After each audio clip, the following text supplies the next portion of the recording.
I wanted this guy to come and talk with us. I'm talking about Sean Stone. Don't bring him in yet, Jack. I'm talking about Sean Stone because he has such a unique perspective on a slice of e-commerce that many of us don't know anything about. What am I talking about? I'm talking about bridging legacy Amazon brands who are crushing over there and helping them start themselves in the Shopify ecosystem so they can develop some owned land for themselves. He's been navigating this for about a decade, and he has got incredible insights for us. I'm talking about Sean Stone, founder of Spillover Commerce. Get in here, Sean. Get inside of this show.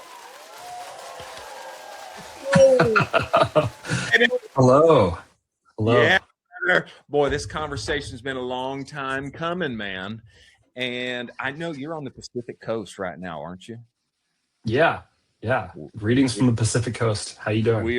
We appreciate you making us the first part of your day here, sir. And if you would, from a foundational level, Sean, I'd love you to just start out to help us understand, and why you probably get some pushback on this, I would imagine at times. Why do Amazon brands who are crushing on that platform, why should they be motivated to divert focus, so to speak, and begin to develop for themselves a Shopify website that's going to take nurturing and building and meta ads, et cetera? Why is it in their favor, and why should they be doing that in 2026?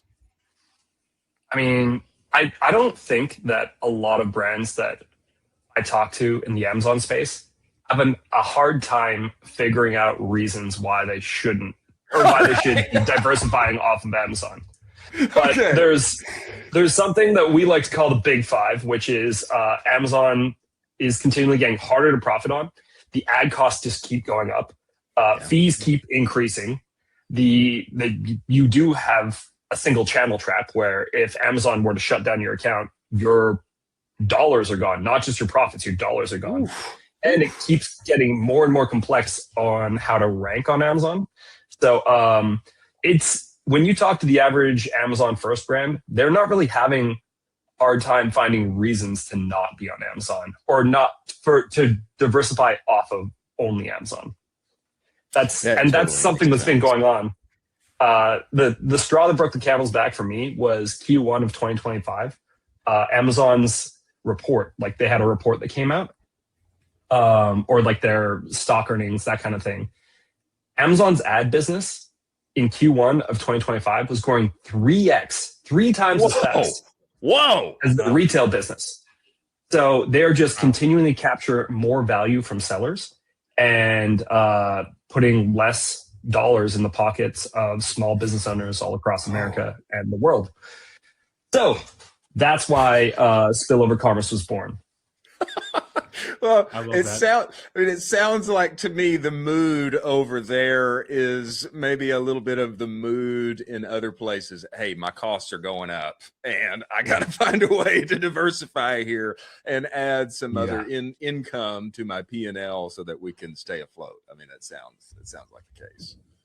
Yeah, well, and the not having control, you don't have control of your destiny. If one guy at a company can decide to turn off your account, you don't have a business, you have a channel. Oof. That's tough. That's a line right there. That's an absolute bar. You don't have a business, you have a channel. That's crazy. Sean, could you kind of talk us through some, success stories of brands where they've been on Amazon and then they made that shift and then the Shopify store absolutely just started exploding. Could you talk through any of those brands? Yeah. So, and I want to be as educational as possible here. So I'm going to talk a little bit about like what you need, because I think that would help a lot of people. Yeah, and this is also true going the other direction. So if a lot of people who are more like Shopify first brands, you also need these things to be on Amazon and be successful. So the 3 things that we think you need, we know you need. You need Amazon product market fit. Then you also need what we call meta market fit. Yeah. Now, this could also be TikTok market fit, but the problem with TikTok is it's a machine you have to continually feed, and it's also a marketplace, not a platform you own. So, you're basically just signing up to rent a second house with a different tyrannical landlord when you get on TikTok Shop as an Amazon. So, so I think it's better to have meta market fit, but you can go TikTok market fit or some other channel. But you need to have a demand generation channel and have a good fit with that platform. Yeah. And then the third thing you need is platform specific offers. So you need, if you try to sell all the things that you sell on your Amazon store, but on a Shopify store, and there's no differentiation, people are going to see your ads, even if they're great ads. They're going to see your ads, they're going to click in, and then before they buy, they're going to go over to Amazon and be like, oh, it's the same price, it's the same thing, but I've got free shipping. I trust the returns process. I trust everything about this website. Good point. If you don't have, you got to give them a reason to buy on Shopify. I say it like that because it's a little bit rhymey, so it's easier for me to remember. Yeah. So anyways, like those are the things you need, right? And I wanted to come out and explain first like what you need before I start talking about results. Because if you don't have meta market fit, which is like proof that people are able to sell your products on Meta, then stop talking to me. Like, don't listen to what I have to say, because you have to figure that out. But when it comes to results, the first big company we did this for got a 75K profit swing on just the first product they did it on in 73 days. Take that. We cut the case study off on November 17th of last year because Black Friday sales started on November 20th on Amazon, and we didn't want to fudge the numbers. So like I could, instead of 75K profit swing, we could be like, it's 175. But I didn't want to fudge the numbers because Spillover Commerce stands on its own. Like it is that powerful. But to me, it's not just so much about that. We've got an excellent case study on our website where we can show that. We've actually been having a hard time getting case studies because anyone who sells products on Amazon and runs this playbook does not want their competition to know they're doing it. Yeah, they don't want them to know, brother. That's the big one we can talk a lot about. But lots of other companies are doing this. Even companies that don't work with our agency are implementing what we'd call the Spillover Commerce playbook. So I can ramble off a couple of different companies that are doing it right now, and you can go please. check me on your own. Yeah. So there's four that I really like, and I don't know if do you guys share screen on this show, or should I just talk it through? Yeah, just talk through them right now. Yeah. All right. Yeah. So the first one, I thought this was a bit of a banger. There's a company called Hatch that sells maternity alarm clocks. Oh yeah, I've seen them. Yeah. So they're the best seller in a category where Amazon also sells a competing product. They outsell Amazon in an Amazon, like when competing with Amazon Echo Glow. That is bananas. Yeah, because Amazon has a $0 advertising cost on Amazon. They can just put their product at the top of the page in the first spot and say, brands from Amazon. Now, even more impressive is the Hatch products are at least twice, sometimes as much as 6 times more expensive than the Amazon Echo Glow. It is absolutely bananas. And what are they doing? They are pumping Facebook traffic. They're pumping Facebook traffic, and they're getting a huge spillover effect from their Shopify website onto the Meta platform, onto the Amazon platform. And they have the bestseller badge on Amazon right now. So that's the first one. That gives real credence to, hey, if you get off platform, start pushing Meta, then you're going to see an even heavier halo effect and spillover effect when it comes to Amazon. This is one of the best things you can do for your Amazon business is go start building on Shopify, Meta, product market fit, and pushing that, building a brand there. Is that fair? Yeah, 100%. And the other thing too is it's actually quite easy to measure. Like if you take, there are tools like Helium 10, but there are also tools inside Amazon's ecosystem for your own brand. And you can take your Meta ad spend and plot it on a graph with your branded searches on Amazon. And you can watch those things be incredibly tightly correlated because when you spend more on Meta, you do just end up with more people going to Amazon and searching your brand. And that's proof you're generating demand for your own brand. That makes sense. Yeah. So it's an absolute banger.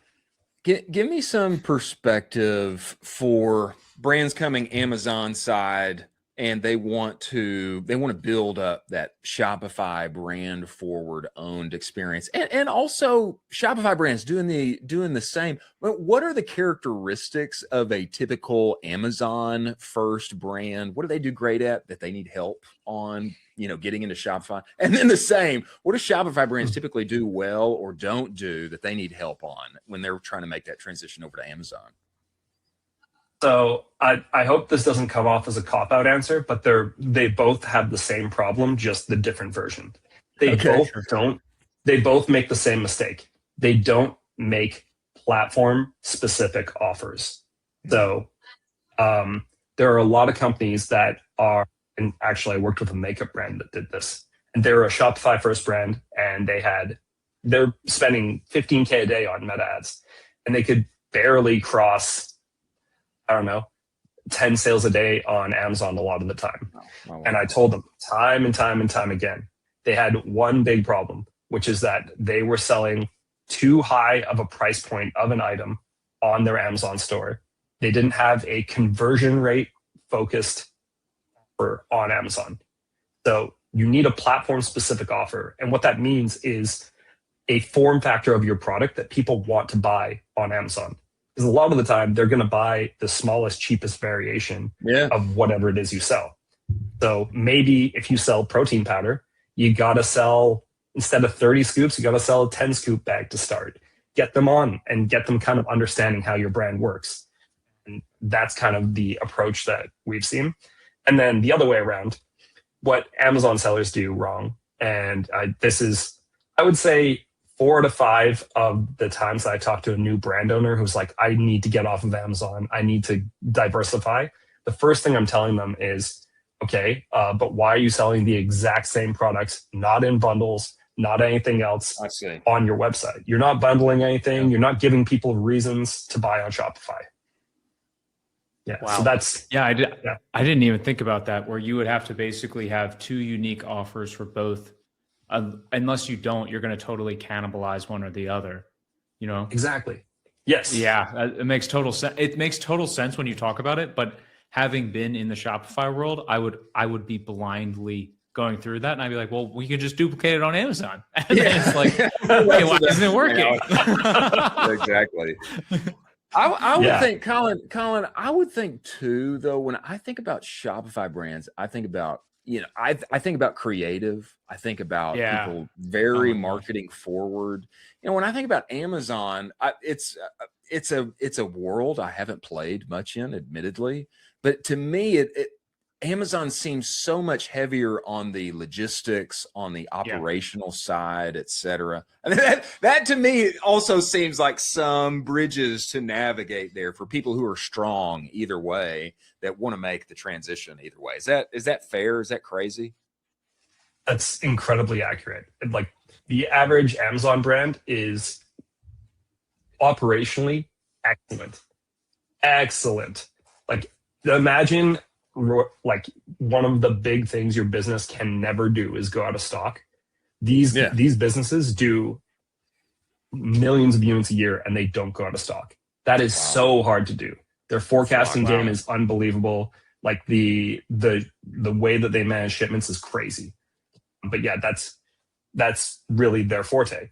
And then one of the things that they often struggle with is offers and creatives. The average Amazon brand, I would say the average Amazon brand that I work with does 1 creative shoot per year. And it's just like product photos and maybe a video. You're right. You're right, baby. Isn't that so hilarious? Like, to watch you guys go like this and go like, exactly. Okay, but the reaction you guys just had when I hear about the way that a Shopify first brand manages their operations, I'm like, oh my gosh. Yeah. So it's so funny just to be on the other side of the table. Like, what does the platform reward? That's what kind of you're forced to develop as a skill set. Chris, could you imagine telling Shopify brand owners they get 1 shoot a year? as a constraint. No.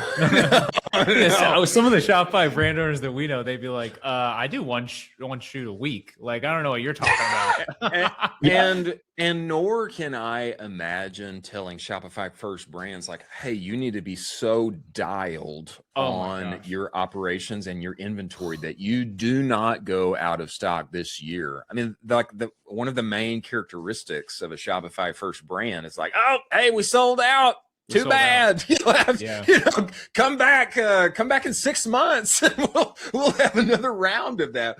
And so, I mean, just traversing the other side as well. I can't imagine having to be so dialed on that inventory wise. That's an interesting chasm to navigate.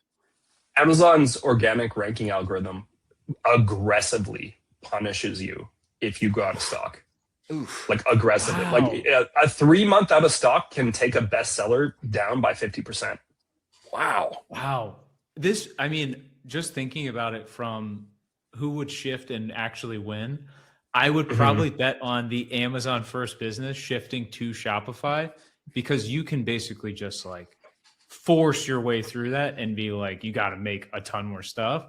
Where taking this Shopify led kind of brain and being like, hey, let's button up your logistics, the Shopify owner's going to be like, this sucks. I hate this. So every Shopify first brand that I've ever worked with that gets onto Amazon, they always just have one hyper caffeinated, incredibly stressed out human who is director of all operations and logistics. And every time I meet that person, I'm like, I don't know who you are or how you ended up here, but I care. I care about your mental health, and I wish you well. Sorry, the spot you're in, but we got some stuff to do. Yeah. Tell me, Sean, when you were talking, it seems that you are far less excited about TikTok than maybe a number of other persons inside of the ecosystem of e-commerce are. Give me your perspective on that, because it does seem, and they're trying to push more and more into like landlord type, a landlord type role. You have to fulfill with us now for TikTok Shop. Of course, they walk that back. I don't know how long they will have walked that back, but you sell inside of here, and people do have a tough time breaking even sometimes. And they're promising what they're promising is halo effect on Amazon and on other places in large part. Just give us your perspective on what's happening there with TikTok and what you think of it. So I don't necessarily have a negative view of TikTok. I actually think TikTok is a really interesting platform, but I will say for most people and most Amazon first brands, or most brands that I interact with in general, unless you have a killer owned platform, you're basically just renting new things over and over and over again. Yeah. And that's really my main concern. Now, with that said, TikTok is absolutely excellent when it comes to going viral. Virality on TikTok and getting huge explosions in sales and getting that spillover from TikTok to Amazon is really so huge. It's a big opportunity. Yeah. But one of the drawbacks to that is it's not consistent. Like it's feast or famine, and it's feast or famine on a rented platform. Whereas like if you can get your meta ads up and running, you can consistently move that line up and to the right. And while you do that, linearly grow your business. The opportunity with TikTok is to throw a couple exponential explosions in there. But if you get too into TikTok and too dependent on TikTok, you're dependent on basically creating a magic moment once a week. And I don't know that, I don't know that everyone who runs one of these brands is Walt Disney, who can create magical moments. It's true. Yeah. Sean, for the Amazon novice like me, I mean, what can you expect for a brand? Because I'm very used to very enriched customer data, just getting all the data, feed me all the data. What level of data is Amazon passing back to the end brand? Are you getting just a name and an address? Do you get the email? Do you get the phone number? What other stuff do you get? I don't think you get anything. Nothing? You don't get anything? You don't get anything. They took away email in the one of the hot pieces of information in the last I think, month is they took away email from the API. Oh. Yeah, well, that's the rules of Amazon, right? You don't have to go out and generate demand. Latent demand is there. It's there for you to capture. Yeah. And so they don't even give you the address. The shipping address?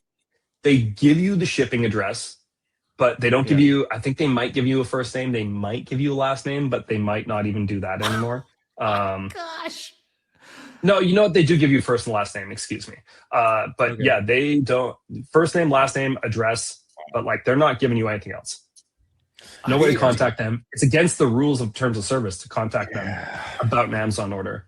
That hurts. That hurts. That hurts so bad. Don't build your business solely on rented land, right? I mean, that's like the continual business reminder from people like Cody Sanchez, et cetera, is that you need to own your land. And so, and this to me makes all the sense in the world as fees rise. I mean, I think I saw some data recently that it's like over 50% of people's revenue is now eaten up in fees on Amazon. I mean, that just it hurts my soul to like hear. Yeah, there's a company called Marketplace Pulse. Shout out to them. They do like really thoughtful pieces, and they analyzed a lot of data and saw that about 50% of sellers' revenue goes to fees on the Amazon platform. Wow. So if you sell something for $1, 50+ % of those cents go back to Amazon. Wow. But one of the things that just came out, actually, and I'll be quick on this, but one of the things that just came out is the power law dynamics on Amazon have actually gotten worse and worse due to an increased amount of fees and also ad space on Amazon. 50% of sales on any keyword on Amazon are going to 1.5% of the sellers. 1.5%. So if there are 1,000 sellers, 15 of them are making 50% of the revenue. Golly, man.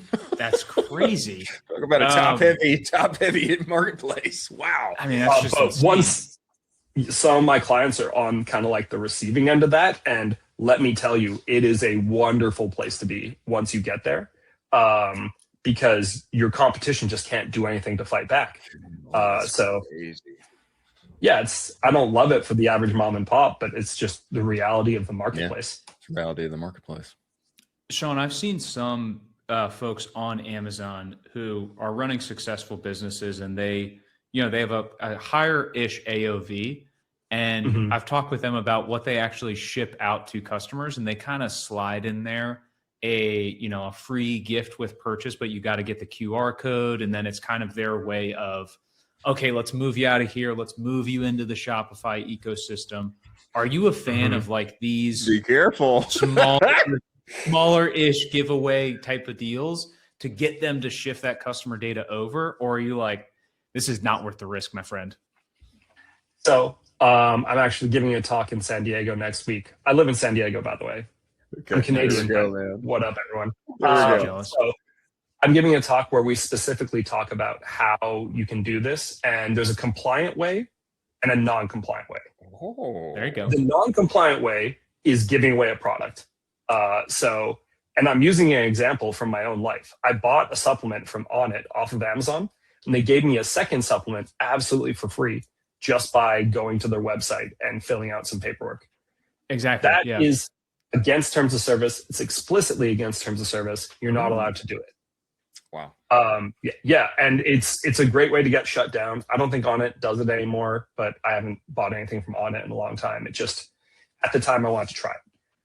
One way that is compliant is things like warranties. So you can get someone to go and Anchor, the big electronics brand, does this. They go from Amazon to an Anchor-owned web page. You can fill out the information to get an extended warranty.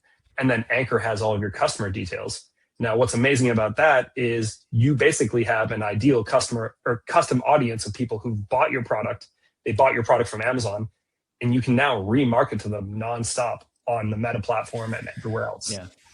Sean, I think we need a couple of things. I think we need you to come back and we need to talk about this more. But man, give us 10 seconds on where people can find you, follow up, because I know a lot of brands either side are navigating this exact problem right now. Yeah. Okay. So spillovercommerce.com is where you can find me. One of the things I'm passionate about this because I had one of my best friends go bankrupt while selling on Amazon. And if this had been around back when that happened to him, it wouldn't have happened. So we basically, every time I talk to someone, I can figure out within 15 questions if your product or if your business is going to work or not, either direction, putting it on Amazon or getting it on Shopify. What we did was we made a quiz. So on our website in the top right corner, spillovercommerce.com, there's a quiz, and you can just go through that quiz and it'll do the same things I would have done with you on the phone. You don't have to talk to me. There's no sales pitch. You can just figure out if this actually would work for you or not. And it's 90 seconds long. You get instant results. It's completely free. Like, this could be the best 90 seconds you spend this week. That's awesome. So go do it. Awesome. That's awesome. Yeah. Sean, we appreciate you joining us. We look forward to having you back, man. Thank you so much. Would love to come back and appreciate you guys.